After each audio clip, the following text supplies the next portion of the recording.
Oi pessoal, esse é o vídeo sobre como é a estrutura da sessão padrão na terapia cognitivo-comportamental.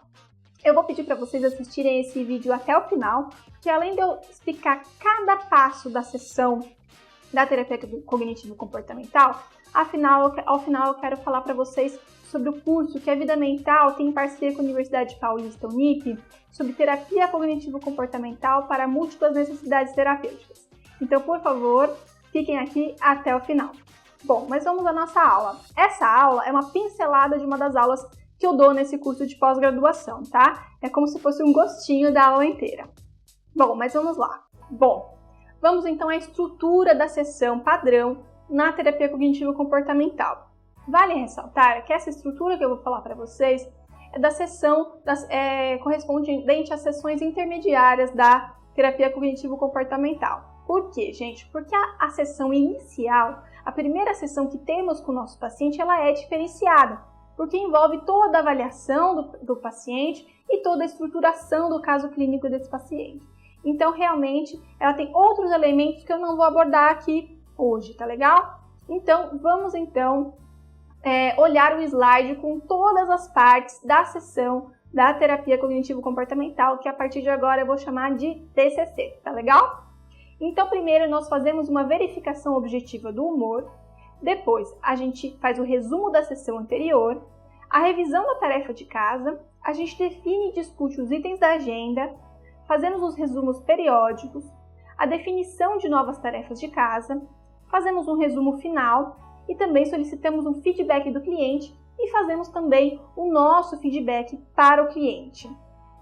Vamos então falar sobre a avaliação do humor. Por que ela é necessária? Para que o terapeuta e o cliente tenham uma noção de evolução do humor desse cliente. Se a gente sempre avalia o mesmo tipo de humor, por exemplo, sempre a gente vai avaliar a ansiedade desse cliente ou a sensação o sentimento deprimido desse paciente, né, o humor deprimido desse paciente, a gente pode sempre acompanhar este humor. Mas também podemos mostrar para ele uma lista de humor, né, com vários tipos de humor, que vou mostrar para vocês daqui a pouquinho no próximo slide. E a gente faz uma medida de cada um daqueles itens dessa lista de humor. Ou então a gente pode escolher um ou outro, vai perguntar para ele, por exemplo, qual que é o humor que está predominando, e ele então vai dar uma nota para esse humor dele, né? A gente pode perguntar, por exemplo, de 0 a 10, o quanto que você está se sentindo ansioso, né? Em relação à semana passada, de 0 a 10, quanto que você está se sentindo ansioso? Ou então, de 0 a 10, o quanto você está se sentindo deprimido hoje, né? A gente também pode pedir para que ele coloque numa escala de 0 a 100. Então, de 0% a 100%, quanto que você está se sentindo ansioso hoje? Tá? A gente também pode fazer algumas formas de avaliar o humor mais refinadas. Uma delas é para os psicólogos, tá? Porque isso envolve um teste psicológico, é fazer as escalas, os inventários de Beck, né? Que tem o de depressão, o de ansiedade, o de desesperança e sobre o suicídio, tá? Mas isso é para os psicólogos que é necessário ser psicólogo para aplicar os testes, tá? Mas tem uma outra forma que é muito bacana, que fornece muita informação para a gente no contexto da terapia, que é o afetivograma. Então, primeiro eu vou mostrar para vocês a lista de estados de humor e depois eu vou mostrar para vocês o afetivograma, tá legal? Então, olha aí no slide como que a gente monta, por exemplo, uma lista de estados de humor. Então, por exemplo, aqui nós temos o humor deprimido, triste, inseguro, nervoso, irado, ansioso, constrangido, orgulhoso, aborrecido, assustado, zangado, excitado, furioso, magoado, feliz, culpado, apavorado, em pânico, alegre, amoroso, envergonhado, irritado, frustrado, desapontado e humilhado. Por que às vezes a gente pede ou para a gente construir junto com o cliente essa tabela, ou a gente traz essa tabela pronta para o cliente? Porque muitas vezes a gente percebe uma dificuldade em identificar estados de humor.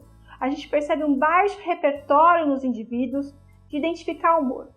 Não sei se vocês já tiveram essa experiência, né? Mas às vezes a pessoa fala que não sabe como está se sentindo. Ou fala, sei lá como eu estou me sentindo, como que está meu humor, não sei, né? Então a gente fornecer essa tabela, a gente ajuda a pessoa a começar a aprender a avaliar seu estado de humor, tá?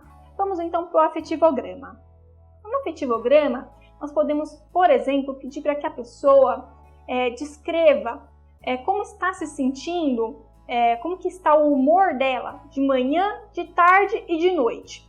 E nesse afetivograma nós vamos colocar várias atividades que essa pessoa tem durante o dia para que se avalie como que o humor variou diante dessas atividades. Então a gente pode colocar, por exemplo, quando a pessoa toma uma medicação, né? Ou então as refeições. A gente pode pedir para que ela coloque nesse gráfico, né, as refeições, que horas que ela fez, como estava se sentindo nesses momentos, que horário ela foi dormir, quanto tempo ela demorou para dormir e qual foi o horário do despertar. Então a gente monta esse gráfico a partir de todas essas informações e a gente consegue avaliar mais ou menos como que é a variação do humor desse nosso cliente ao longo do dia. O resumo da sessão anterior, né? A gente sempre solicita esse resumo. Esse resumo da sessão anterior vai fornecer para o terapeuta e para o cliente uma ponte entre uma sessão e outra, tá?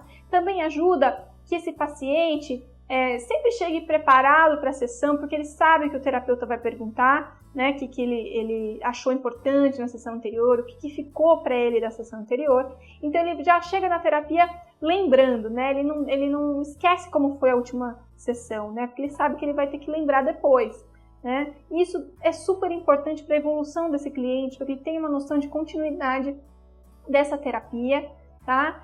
E também, muitas vezes, quando a gente pergunta sobre a sessão anterior, né, o que ficou para ele já lembra de alguns pontos que ele vai querer colocar na agenda. Revisão da tarefa é uma parte muito importante da terapia e que às vezes os terapeutas não valorizam tanto como deveria, tá? A gente vai falar sobre a tarefa daqui a pouquinho, né? Mas por que é importante a revisão da tarefa? Porque uma vez que a gente pede a tarefa, a gente tem que cobrar depois na sessão seguinte a tarefa. Senão o cliente vai achar que a tarefa que ele fez não foi importante, tá? Ele vai achar, bom, se o meu terapeuta não perguntou na sessão seguinte, então não tem tanta importância assim. E também ele vai falar assim, não vou fazer essa tarefa, ele não vai pedir mesmo, ele não vai me cobrar mesmo, né? Só que a grande questão é que quem faz tarefa de casa tem uma melhora terapêutica. Quem faz tarefa de casa evolui melhor na terapia. Então, é um valor inestimável a gente cobrar essa tarefa, porque a gente está se certificando que esse cliente irá fazer a tarefa e que isso será muito benéfico para o quadro de sofrimento dele. Uma outra coisa super importante de revisar a tarefa é que é outro momento que o cliente vai lembrar de alguns assuntos para colocar na agenda da sessão. Sobre a discussão da agenda. Por que a gente tem que fazer uma agenda, né? A gente faz essa agenda, bom, primeiro, para uma questão de organização da sessão. Então, a gente definindo quais são os temas, a gente vai evitar fugir desses temas e a gente vai evitar que um tema se prolongue demais e ocupe o tempo de outros temas. Então, tudo que a pessoa precisa falar naquela sessão vai ser contemplado porque está organizado, né? A agenda está organizada. E outro ponto é que evita também que aqueles clientes que querem evitar falar de determinado assunto, que ele fique fugindo desse assunto, porque uma vez que está na agenda, o terapeuta vai reforçar que seja falado sobre aquele assunto. E mais, que aquele assunto seja abordado de uma forma profunda naquela sessão. Então, quando a gente evita que a pessoa se distraia, que vá para outros assuntos, a gente determina o assunto, esse assunto é possível abordar esse assunto de uma forma muito mais profunda. Muitas vezes tem uma dificuldade na definição da agenda, porque às vezes o cliente quer colocar elementos que o terapeuta percebe que não é o foco, que não é o grande ponto que deveria ser abordado, né? Por diversas questões, tá? Que a gente trabalha muito isso lá na pós-graduação, né? Quais são os motivos da pessoa às vezes não trazer o ponto específico, tá? Mas a agenda é para ser construída colaborativamente. O cliente ele tem que participar na construção dessa agenda, até porque na terapia cognitivo-comportamental o cliente é muito ativo, né? Ele é responsável pelo tratamento dele. Então, a gente faz em conjunto, mas se o terapeuta avalia que tem um ponto que está faltando naquela agenda, ele pode dar este feedback para o cliente e eles podem chegar numa conclusão de colocar, então, o tema que o terapeuta achou que estava faltando. Resumos periódicos. Então, em vários momentos da sessão, o terapeuta vai solicitar que o cliente, ou então o terapeuta vai fazer, né? Então, isso depende do momento da terapia, um resumo do que já foi dito até então. Quando o terapeuta faz esse resumo, é super importante porque ele garante que o que ele está compreendendo da sessão é o que o cliente quis dizer. Então, às vezes, a gente faz um resumo periódico, um resumo daquele pedacinho da sessão e o cliente fala assim, não, mas não foi bem isso que eu quis dizer, não é isso. E aí, puxa, que valioso que é isso, porque a gente vai rever, a gente vai repensar, então, esta questão, a gente vai tentar compreender o que o cliente está querendo dizer. E quando ele fala sim, é isso mesmo, né? Então, e aí ele já segue falando, é uma garantia de que você está acompanhando o caso direitinho, tá? Então, é uma forma da gente assegurar que a gente está compreendendo o caso do nosso cliente. Ao final da sessão, a gente sempre promove um resumo maior, um resumo da sessão inteira, que também no início o terapeuta faz, mas com o tempo a gente pede para que o cliente mesmo faça esse resumo final da sessão. Então, é super importante porque a gente vai conseguir pontuar os pontos mais importantes da sessão. E isso também traz um destaque para esses pontos. E por fim, a gente constrói junto com o cliente a tarefa de casa. A tarefa de casa ela tem que ser realizada, ela tem que ser preparada de uma forma extremamente clara e extremamente objetiva. Por quê? Porque tem que ser muito clara, porque senão chega em casa, o cliente esquece como que é para fazer a tarefa. Então, ele não vai conseguir fazer a tarefa. Né? Então tem que ser muito objetiva para que o cliente não desanime, não canse daquela tarefa, né? Não pode ser algo extremamente longo, maçante, cansativo, o cliente não vai querer fazer. Sempre a tarefa ela tem uma motivação, né? Então sempre ela vai ter uma base no que o cliente está trazendo naquela sessão. Ele sempre vai ter como base o problema, o foco do problema do cliente. E a tarefa pode ser das mais diversas, né? Pode ser, por exemplo, o treinamento de uma habilidade social que foi treinada na sessão, pode ser a identificação de pensamentos automáticos, por exemplo. Uma tarefa muito clássica é a gente pedir para que a pessoa registre, né, situações, os pensamentos automáticos diante daquelas situações, os sentimentos gerados diante desses pensamentos automáticos e quais foram os comportamentos da pessoa diante dessa situação. Então, é uma tarefa clássica que a gente sempre acaba pedindo para os nossos clientes, até porque isso faz parte do modelo cognitivo que a gente deseja que esse cliente aprenda. Por fim, a gente obtém um feedback, né? Normalmente a gente pede esse feedback para o cliente, o que ele achou, se foi tudo bem para ele a sessão, se teve algo que o incomodou na sessão, o que para ele foi o mais importante tratado na sessão. Sempre é uma oportunidade para que esse cliente ele possa falar de possíveis obstáculos, possíveis mal-entendidos da sessão, tá? A gente pode pedir esse feedback do cliente em diversos momentos da sessão, mas é importante perguntar ao final também. E a gente também dá o nosso feedback. Primeiro, porque quando a gente dá o nosso feedback, a gente consegue fazer com que essa pessoa melhore a organização dela durante a sessão. Às vezes é a partir do nosso feedback que a gente consegue garantir que essa pessoa se atenha ao foco da sessão, ao que foi marcado na agenda para a sessão, tá? Uma coisa importante dos nossos feedbacks é a gente tomar cuidado com os elogios, né? Se for fazer algum elogio, que seja pertinente e que seja verdadeiro, tá? Não fazer em demasia, porque isso não tem função nenhuma. E que, em geral, esses feedbacks sejam construtivos. Não tem por que fazer um feedback que não vá ser construtivo. Não tem sentido nenhum isso, tá bom? Então, essas são as partes da sessão, a estrutura padrão da terapia cognitivo-comportamental. Bom, pessoal, como eu disse para vocês, essa aula foi uma pincelada de uma das aulas que eu dou no curso de Terapia Cognitivo-Comportamental para múltiplas necessidades terapêuticas, que a Vida Mental, a equipe Vida Mental, tem em parceria com a Universidade Paulista Unip.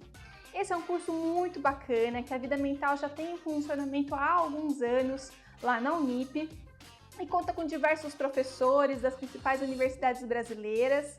Esses professores todos, nós prezamos muito para que eles tenham uma experiência tanto de docência como também no mercado. Então são profissionais que sempre buscam trazer casos clínicos reais para as discussões em salas de aula. É um curso muito bacana de verdade. Esse curso está presente em diversos campi no Brasil. Clique no link abaixo que está disponível aqui no YouTube para conferir se há uma Unip próximo de você que tenha o nosso curso de Terapia Cognitivo-Comportamental para múltiplas necessidades terapêuticas.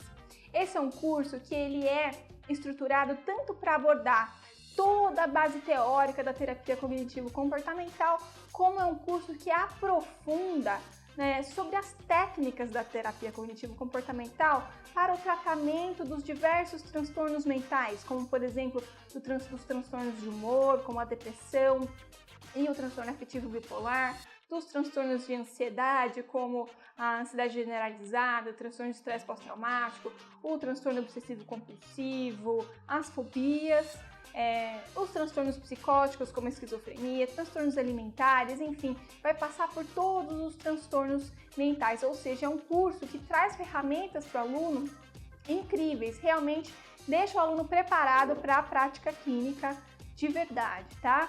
Então confiram no link abaixo o nosso curso de terapia cognitivo-comportamental, clique, se inscreva, você vai gostar demais. Se você gostou desse vídeo, clique em gostei.